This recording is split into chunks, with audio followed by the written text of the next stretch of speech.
Montana. 2 people per square mile. It's wild, it's huge, and here, only the toughest can survive.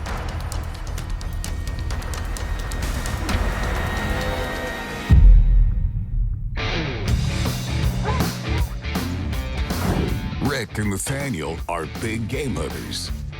For them, every season is the start to a new adventure. Fun, excellent. Scott and Jerry know the mountains better than anyone. They are trappers and proud of it. I think I may have got one. The Hollenbecks and Arthens have maintained their family ranch for generations. And they're ready to do whatever it takes to make it last for generations to come. I'll get the last one. Welcome to Montana, the land of the Wild West. Got a kitten track. Okay.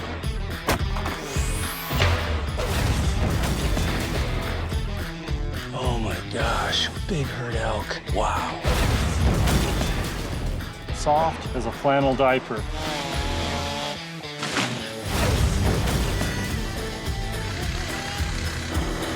These are powerful little traps. Whack. Suzy? Woohoo! Moving now, buddy. That's how it is around here, I guess.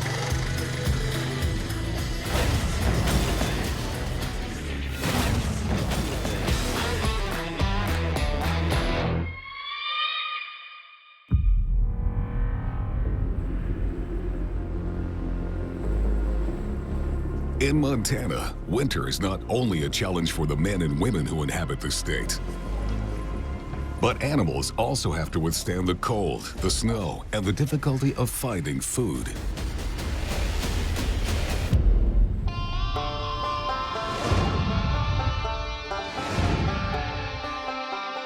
Near Molt at the Hollenbeck Ranch, they're preparing for a very special day.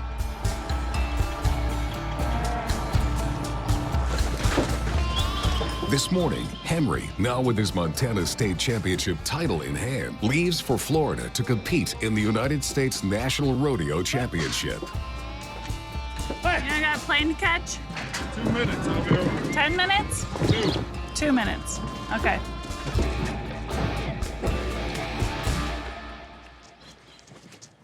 And in Henry's absence, it's Sarah who'll be managing the ranch. Thought you might need some for the sunny weather. Bye-bye. Love you. Bye. Among the daily chores, there's one that Sarah absolutely never does. Drive the huge army truck that Henry uses to feed the sheep. It's several decades old, but perfectly suited to Montana's hostile environment. Henry bought it on the internet a few years back. Because of its special qualities, he brought it all the way from Texas. It's an old army truck fitted with the feed box on it. When it shows up, I am like, oh my God. Like, it just seemed overkill. But the first winter we had it, we had so much snow. And there was neighbors with their feed trucks that could not get around because there was so much snow. And then here we are with this giant army truck. We could go anywhere. You never know how much snow you're gonna have, and you still gotta get out and feed the animals in the pastures because they don't have anything to eat besides snow. So it's important to be able to still get through the 4 feet of snow.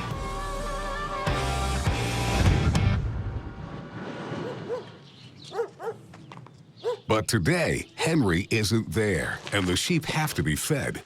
Sarah doesn't have a choice. She's going to have to drive that truck. Honestly, I don't really remember how to do it. But he gave me a crash course before he left, so hopefully I remember how to do this. It's a really high. Before Henry left, he said, don't break anything. We have a lot of animals that depend on being fed every day. It's totally safe. If this truck breaks, we're screwed. And it's not a simple ignition switch like a key of a car. It's got like 8 switches and a thingy that you pull and push, and I don't know. This is gonna be interesting. Woo! It scares the living crap out of me because, I don't know, you have to have like a PhD to run the thing, I swear to God. Okay. I think it's this one. And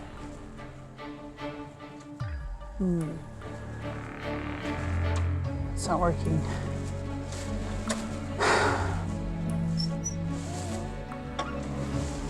No. Maybe there's a neutral. Woohoo! Okay, we got it started. Initial success for Sarah. Ready? She manages to start the truck. We are moving now, Rhett. Now to head to the herd. The sheep are waiting, and they are hungry. Woohoo!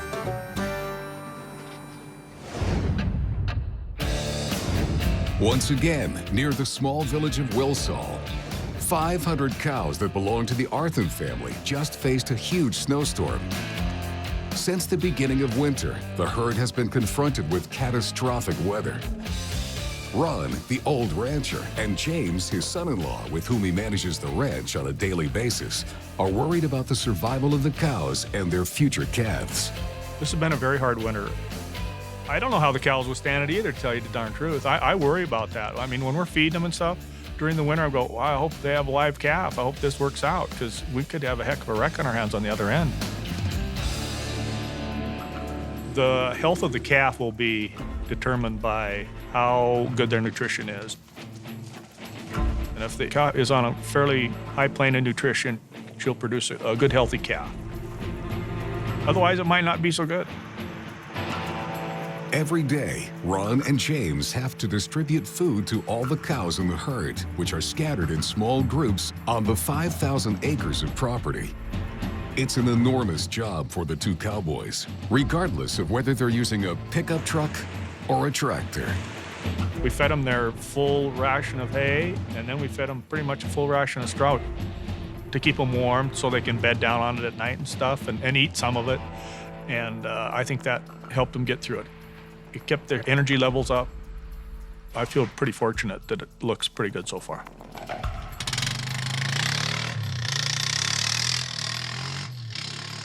But just this morning, James receives word from one of his neighbors. Some of the cows from his herd escaped and have ended up on his neighbor's land. No choice for James. He has to go there right away and try to get them back. With all this snow, the operation will certainly be tricky. Fortunately, for this kind of job, James has his best asset, his mare, M&M. This is my little sister's mare that she didn't have time to ride, so I stole her from her. Yep. She just kind of gets shitty with you every once in a while, but she's a pretty good horse, so she goes good once you get her lined out.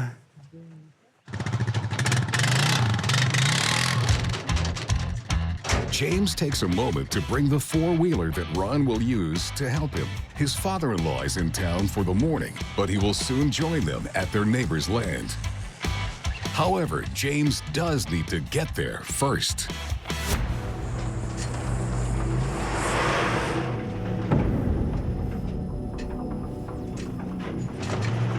Even with the big pickup, pulling the huge trailer through this thick snow poses some problems. If James continues to press the issue, he may well pay a price. Shit. God damn it. He's got no choice. He's going to have to chain up. Chaining up just is more like hurts your feelings that you have to get your happy ass out of the warm truck. It takes like 15 minutes to chain up if you're not stuck. If you spin out and then you chain up, it's like 45-minute ordeal and you still don't have the chains on right. So you just stop and throw your chains on. At least when you do get stuck then and you call somebody to come pull your ass out, they don't go, boy, why don't you have your chains on?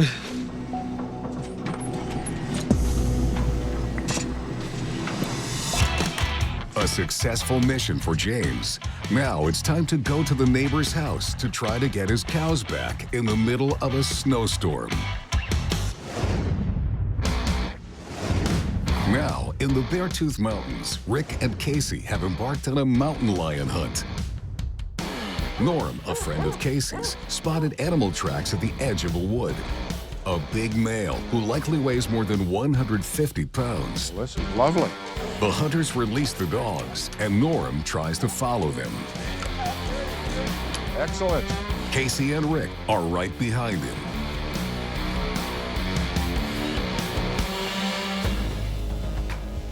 When I'm out there in the woods, I'm looking at my GPS, and I'm also looking at the ground, looking at the tracks that the dog's been, where the lion's been. I'm also listening. Everything's all combined, and you're still walking as fast as you can because you want to try to keep as close to your dogs as you can.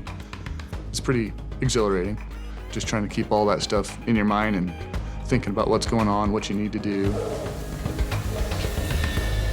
I've got Cash, Okay. almost 400 yards that way, running.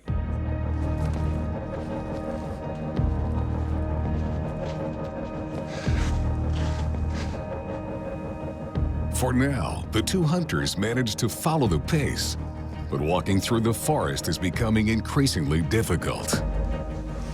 We had thigh-high snow, and it was just crusty and hard, and then we broke through, and it took a long time to get a short distance. We try to stay as close to the dogs as we can, but a lot of times you cannot do that just because of the simple fact that you cannot keep up with your dogs or a lion because you have 2 legs, and the dogs and the lion have 4, and they're a lot better in the snow and ice than a human ever will be.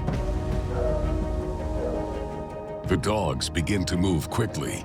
Casey knows he has to pick up the pace. Otherwise, they risk losing contact with Cash. But he begins to lose sight of Rick. I gotta try to keep up with the dogs. Well, don't let me hold you up. I'll be along shortly. All right. The two hunters have no choice. They have to split up. I had to leave Rick behind just because I had to keep up with my dogs, and I couldn't stay back that far. And he's got a few years on me and a little more weight, so he had to stick behind a little bit. I knew Rick would be all right by himself, so he's been out in the woods before. It was very evident that at that point in time that there was no way I was going to be able to keep up with Casey because his priority is the safety of his dog and he needs to stay as close as he can.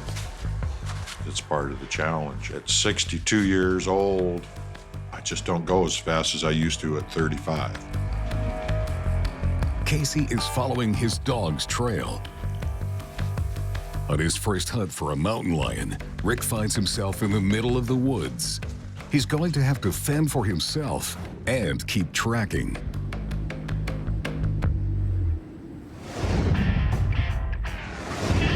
On the other side of the state, in the Big Hole Valley, the weather is overcast and the snow will soon begin falling again. On a day like this, most people are at home trying to stay warm. But not Scott Olson, because winter is the season for trappers. And Scott has set a number of traps in the woods. Scott is a recognized trapper in the area, and he makes many items from his furs that he sells to customers all over the United States, or that he uses for his own wardrobe.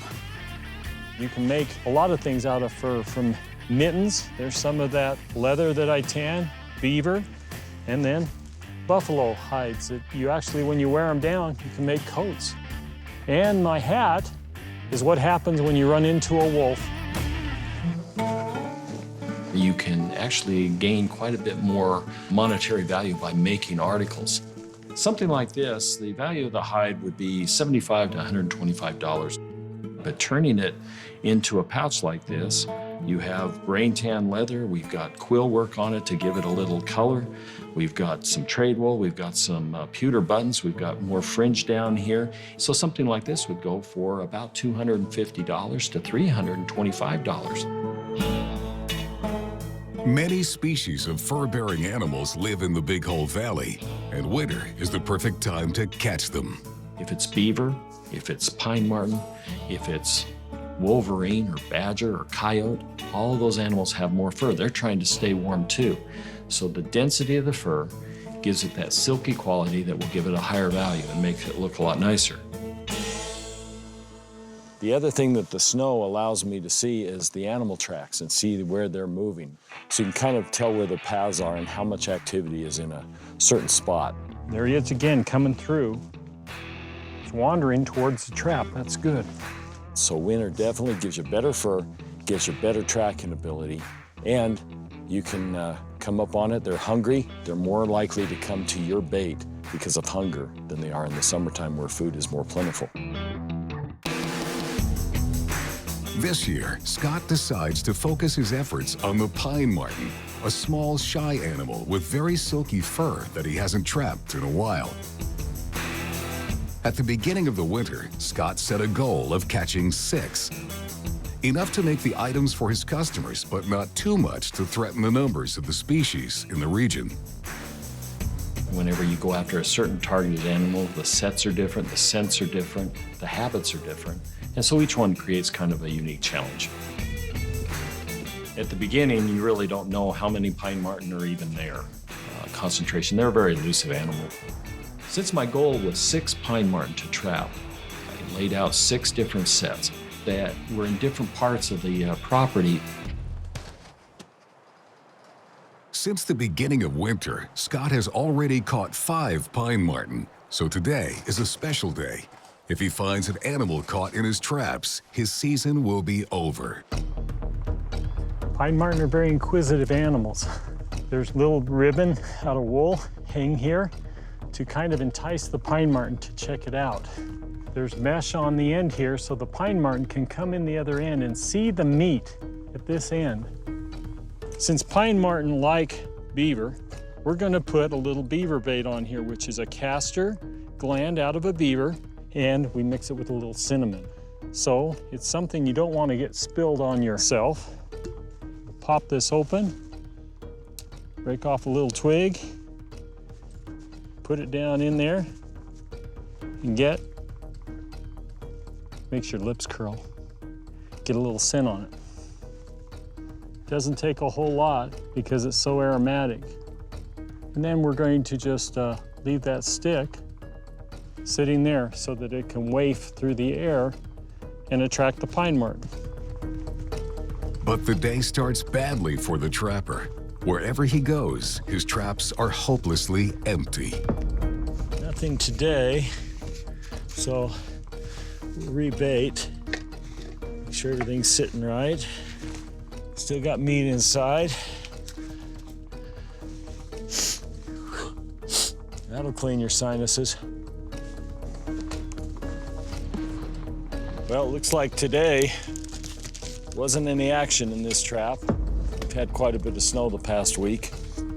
We'll see if we get any action here in another couple days again. And what happens next doesn't make for the most favorable conditions. The snow begins to fall. But Scott still has to pick up the set of traps he put furthest away, and the day has come to an end. It's impossible for the trapper to return home. He's going to have to spend the night in the forest.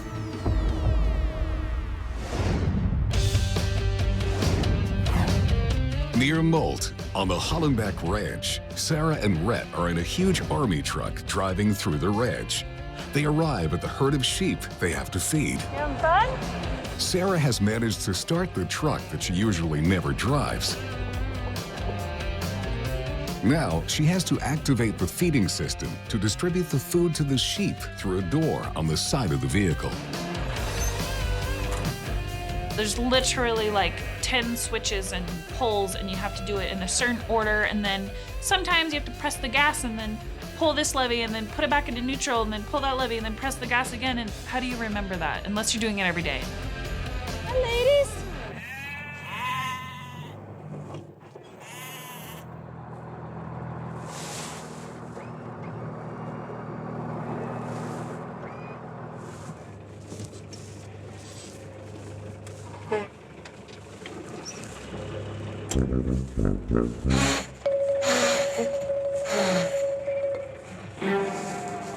That doesn't sound right.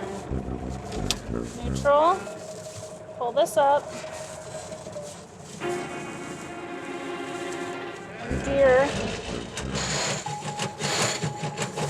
Sarah's first attempts are not very successful, and the sheep are already beginning to get impatient. Ow. Crap. It was like to the point where I was thinking, could I just hop into the feed box and like start throwing feed out, because all the sheep were like sharks circling, like they were ready for blood. And thank God they're not like rhinoceroses, or else they would have tipped it over and probably eaten me. How in the hell am I going to feed these sheep? Inside the cabin of the truck, Sarah tries not to panic. Rhett is with her, and she doesn't want him to feel her mounting anxiety. It was kind of one of those situations where you like take a deep breath, time to put you on your big girl panties and do it again. Neutral, that lever up, put it into gear, pull PT out, and it wasn't working. So I reverse it all, start over again. It wasn't working. Go a little forward, try it again. There's no instruction or rule book to how to properly do that. It's just a matter of touch. But Sarah is not the type to give up, and after several attempts, the feeding system is finally working.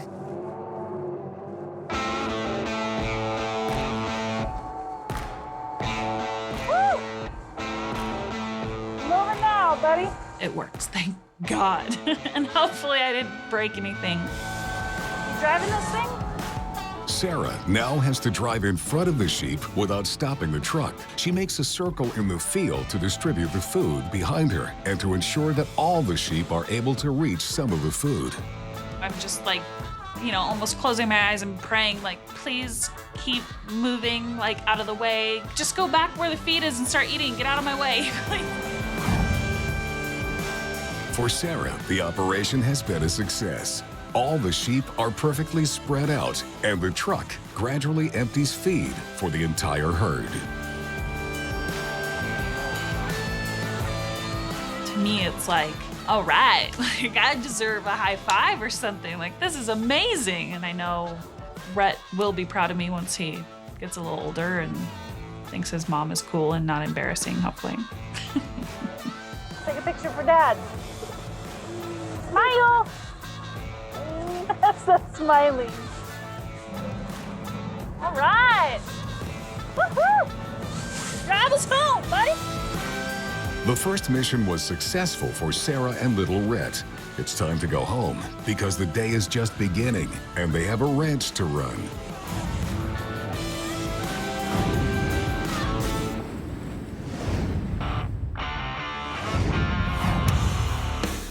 Very close to the small town of Wilsall, James Dunkel arrived in his neighbor's field to where some of his cows had escaped. Some of them seem to be hiding in the bushes, but James has to get them back to the barn on his ranch before nightfall. Otherwise, they could get stuck in the bushes and potentially not even survive the night. We had to go get those cows out of the brush down there. And that brush is pretty nasty.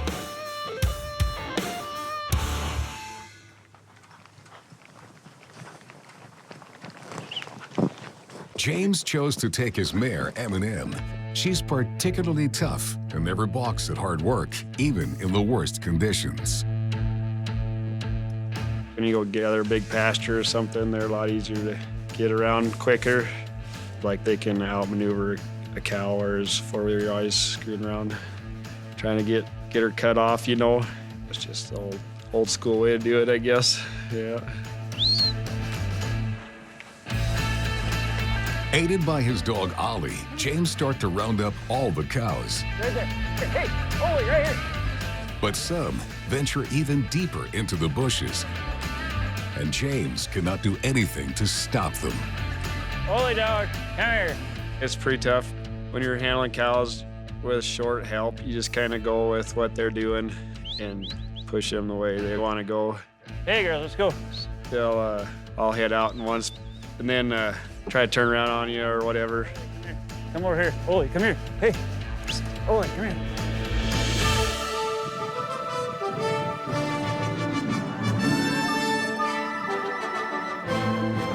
Fortunately, Ron just arrived from town to help his son-in-law.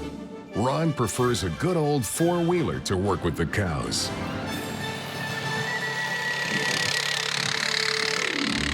I grew up on a horse.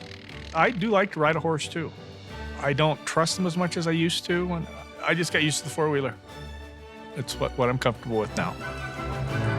Ron is determined to fix the problem as soon as possible. He heads to the bushes to fetch the cows and bring them back to the ranch. It's just brushy and swampy and hard to maneuver in. And cows actually know how to maneuver better than we do. They know a hiding place that we can't find them.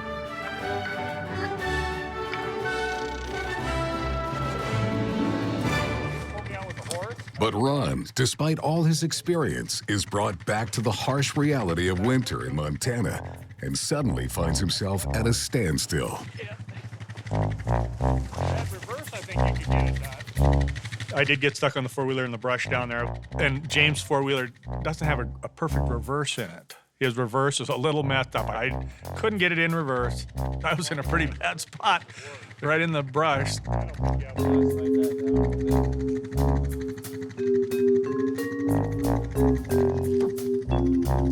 Ron is completely trapped, but the two ranchers will have to quickly find a solution. The day is coming to an end, and they have to get the cows back to the ranch before dark.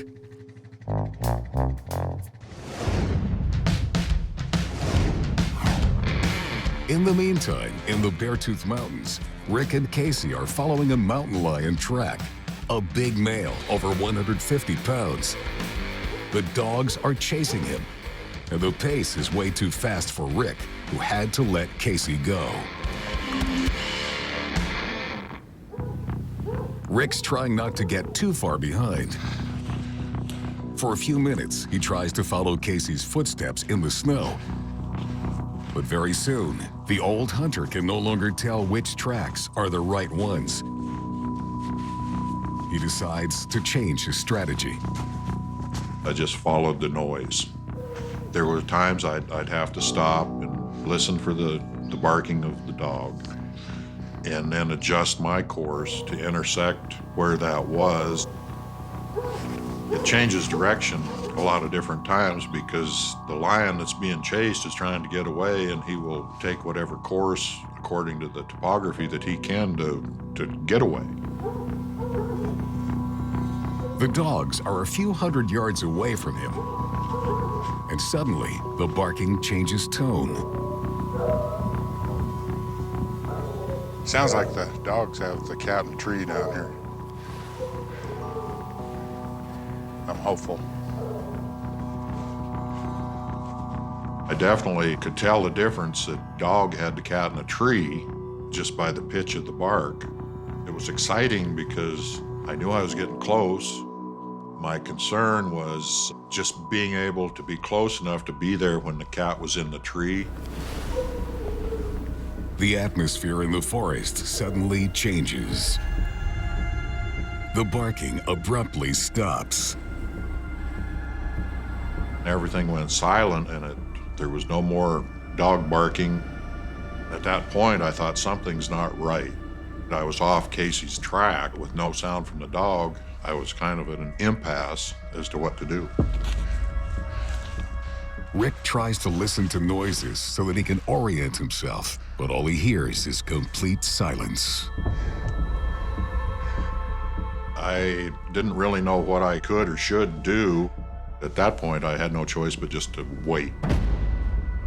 While Rick is starting to get seriously worried, he gets a call from Casey on his cell I phone. wanted to get some drone shots there. And the news is bad. Cash seriously injured his hip following the mountain lion. Or do you need help over there, Casey?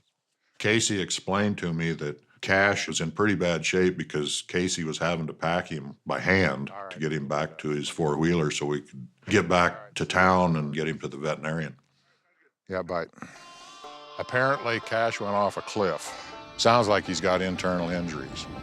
Norm is still gathering his dogs up front. This has not ended well. We had the cat in a tree once. We didn't get there before the cat jumped, and now he's taken off again, and he probably won't stop for another 3 hours. That's how it goes. Some days are diamonds, some days aren't, and this is aren't.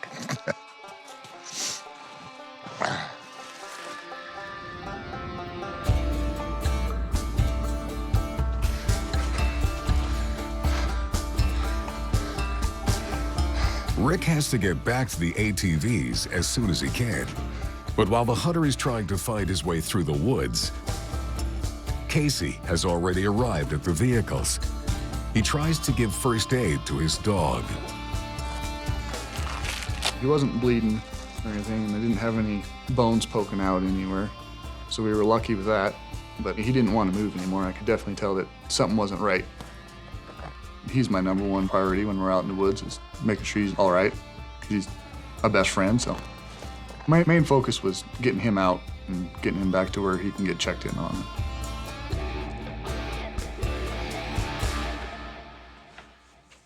Just as Casey's getting ready to head to the vet, Rick arrives. Casey, what happened? He had that lion treed, and she jumped out of the tree, and Cash tried to follow and fell off the cliff, so. You gonna be all right? No, I don't know, we'll see. We gotta take him into the vet. I was able to get up on top of a ridge and make a phone call over to the vet, and they said put a compression wrap on him, so. Oh, Cash. I was on the ridge, and I dropped over that little saddle into that pocket, but then I got down halfway in there. Everything went quiet. Yeah. I found him, and there's no blood or anything, so it's all inside of him, so. We'll beat feet out of here, get to the vet, and get him x-rayed. And well, I guess that's better than getting ate by the cat, but. That is better. So we need to get the hell out of here. Yep, we need to get out of Dodge here. Guess we better get rolling. They're expecting us. This is the end of mountain lion tracking for Rick and Casey. It was a disappointing moment, but I was relieved and glad that at least we had opportunity to get Cash out and get him to a veterinarian and hopefully get him healed up. After the failure of his first attempt, this is now a second failure for Rick. I hope this isn't a doomed mountain lion hunt. I bet this is the first time we've ever had so many issues.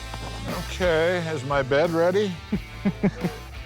Rick should not give up. I don't think he will either. He's not a really giving up kind of a guy, so he'll keep going, and I'll hopefully help him find a lion in a tree here one day.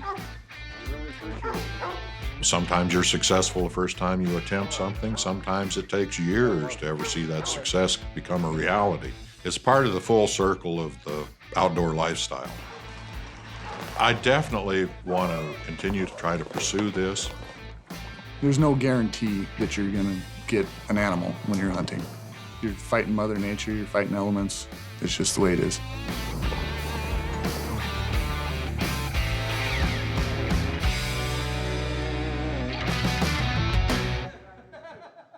After a reassuring check at the vet for Cash, Rick and Casey return to their friend Stacy's house. I covered a lot of ground today, okay? Stacy is throwing a little party at his house. In Montana, they call it meat cutting party. It's a tradition in Montana for everyone to pitch in together and butcher the animal that one of the hunters killed during the season. Each family gets to leave with some of the meat. For Rick, this is a good opportunity to not think about his first 2 attempts at tracking a mountain lion. The camaraderie that exists between a bunch of hunters and their families that get together is because everybody there has experienced success and has experienced failure. Everybody at the meat cutting party has been in the same place I was that day. They know what it's like to come home in an unsuccessful attempt, but they also know there's another day. The failures are behind me. The opportunities to do it again are in front of me. And hopefully, and undoubtedly, there will be success there sooner or later. It's all part of just living in Montana. It's an I'm looking forward to the fall and next hunting season and next winter, Were you in a hurry? and we'll do it all over again. For Rick, the mountain lion will still be there the next hunting season, and it's still the one animal he hasn't had a chance at. But the old big game hunter knows this is the harsh reality of Montana.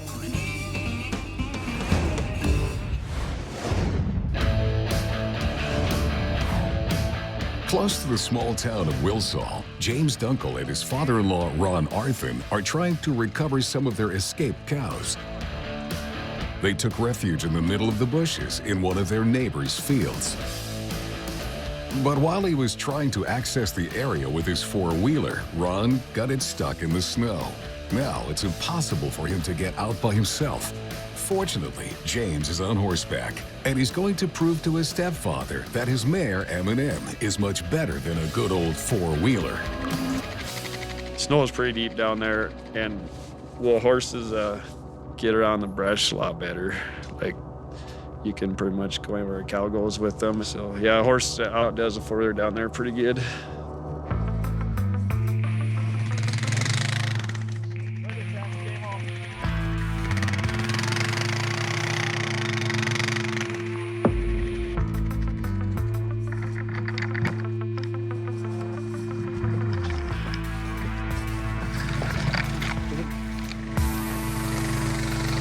So the horse pulled my butt out, and thank God for the horse. I'd probably still be back there in the snowbank somewhere struggling to get it out, because I don't think I could get out by myself.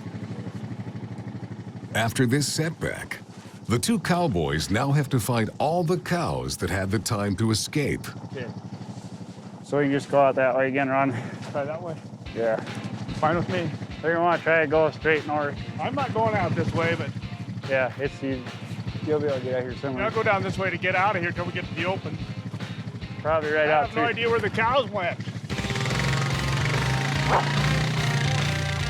Ron and James have no time to hang out. The night is quickly coming, and it's imperative to get the cows back to the ranch. But the two ranchers could work together with their eyes closed. And in a few moments, they manage to gather the herd back together. Two guys can get quite a bit done if they work together and kind of know what the other guys are doing. Ron and I, we kind of know what the other guys are going to do. We've gathered that pasture quite a few times, so we know what the cows are going to do. And if you went down there and kicked them one way and they all headed the other way, you just switch it up, you know, like he'll be on the lead kicking the lead cows, and then you're on the back. The herd is on its way back to the ranch. Now, there's only one last obstacle to overcome: the river. Come here. Come here. They don't like cross the river and just do a lot of messing around. And you just try to get the lead cow started and get them headed one way or the other. And once you get the lead cow headed out, you're pretty much, you got it whipped. You just keep the cows coming. Oh, wait, come here. Come here.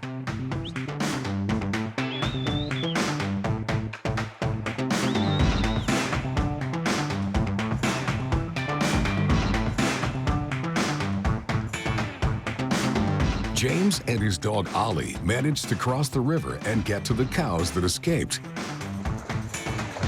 But the two cowboys know they might very well have to do this all over again. This is not the first time that their cows escaped to hide in these pesky bushes, and surely not the last.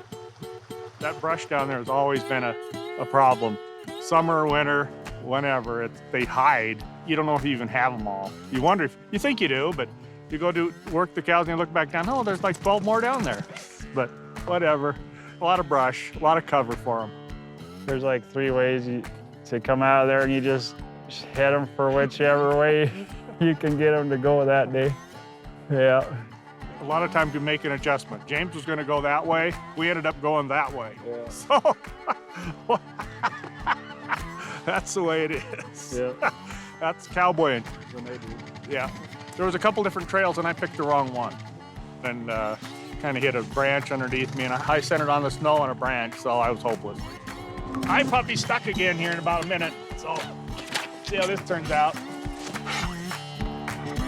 Mission accomplished for Ron and James. It's time to bring the cows back to the ranch. The two ranchers can be proud. they prove that they're both still ready to confront anything to protect their herd of cattle.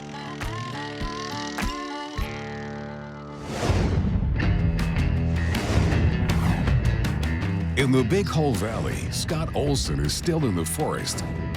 He spent the day checking his traps, hoping to catch his 6th pine marten of the season and his last for the winter. But all his traps were hopelessly empty. Tomorrow, he'll reach his series of traps furthest from his home, but in order to do so, he's going to have to sleep in a little trapper's shack that he built by himself in the middle of the forest.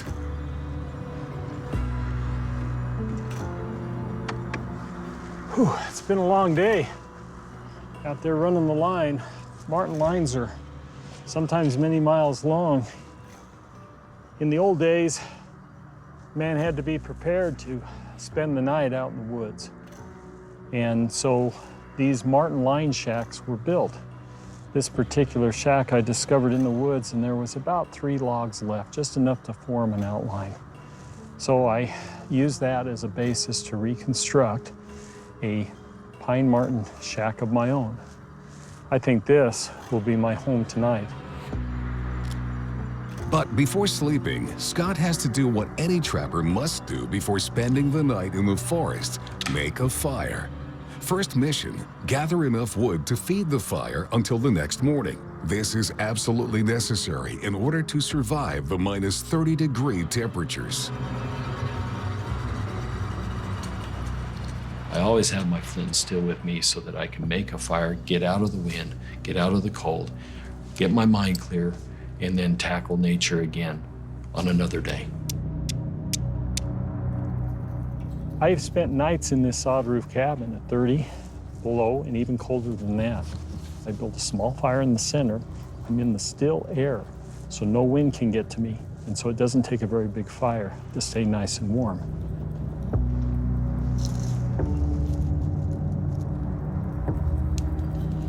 For most people, spending an entire night in a little shack in the middle of the forest and sleeping on the ground would probably not be a pleasant experience.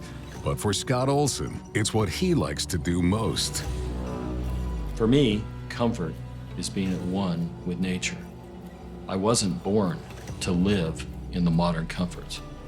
Being down in the city, in a supermarket, in a convenience store, I get a little scared there.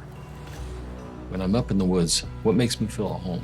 The smell of smoke, the look of fire, knowing that I'm in control of my environment. And when I'm at home, I'm at my best. A little grilled meat, a good night's sleep, and the trapper will be ready for a new day in the forest. Tomorrow, maybe, Scott Olson will be lucky enough to catch the last pine marten of the season.